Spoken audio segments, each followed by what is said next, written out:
نحمده ونصلي على رسوله الكريم اما بعد فاعوذ بالله من الشیطان الرجیم بسم اللہ الرحمن الرحیم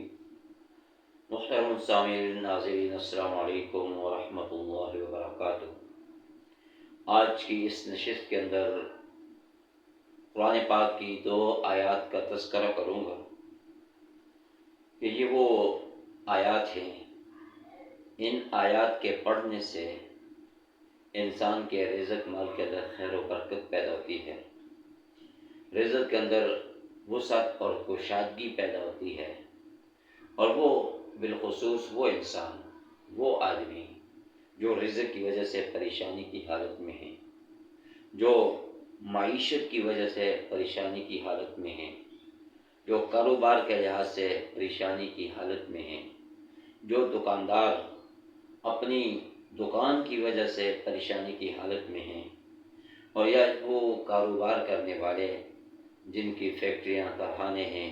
اور وہ بند ہیں، وہ چل نہیں رہے پریشانی کی وجہ سے، تو ان تمام مسائل کا حل اللہ نے قرآن پاک کی ان 2 آیات کے اندر ارشاد فرمایا۔ تیسرا پارہ اور تیسرے پارے کا تیسرا رکوع سورۃ آل عمران کی آیت نمبر 26 اور 27۔ قل اللہم مالک الملک تؤتی الملک من تشاء وتنزع الملک ممن تشاء وتعز من تشاء وتذل من تشاء بیدک الخیر انک علی کل شیء قدیر تولج اللیل فی النہار وتولج النہار فی اللیل وتخرج الحی من المیت وتخرج المیت من الحی وترزق من تشاء بغیر حساب۔ آخر میں اللہ تعالیٰ فرمائے کہ اللہ تعالیٰ بغیر حساب و کتاب کے اپنے بندوں کو رزق عطا فرمائے گا۔ کتنا بڑا انعام ہے اللہ تعالیٰ کا اپنے بندوں پر کہ جو بندے رزق کی وجہ سے پریشانی کی حالت میں ہیں، تنگدستی میں ہیں، مقروض ہیں، قرضوں کی ادائیگی کی وجہ سے پریشانی کی حالت میں ہیں، تو فرمایا اکابرین نے، بزرگان دین نے کہ ان 2 آیات کو ہر فرض نماز کے بعد 7 مرتبہ پڑھ لیا جائے، اور اسی طرح ان 2 آیات کو سونے سے پہلے 7 مرتبہ پڑھ لیا جائے۔ روزانہ جو شخص اپنا معمول بنا لے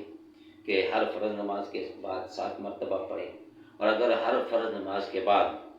7 مرتبہ نہیں پڑھ سکتے تو کم از کم صبح اور شام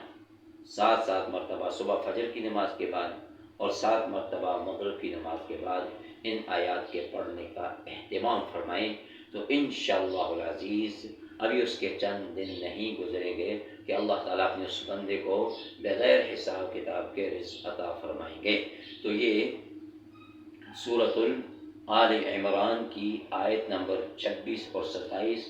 اور تیسرا پارہ اور تیسرے پارے کا تیسرے رکوع کے اندر اللہ تعالیٰ نے ان 2 آیات کا ذکر فرمایا ہے کہ بغیر حساب کتاب کے رزق عطا کرنے کا وعدہ فرمایا ہے کہ جو میرا بندہ ان 2 آیات کو پڑھے گا تو اللہ رب العالمین اپنے اس بندے کو ان آیات کی برکت سے رزق کی فراوانی عطا فرمائیں گے۔ دعا فرمائے کہ اللہ تعالیٰ ہم سب کو نیک عمل کرنے کی توفیق عطا فرمائے۔ وآخر دعوانا ان الحمد للہ رب العالمین۔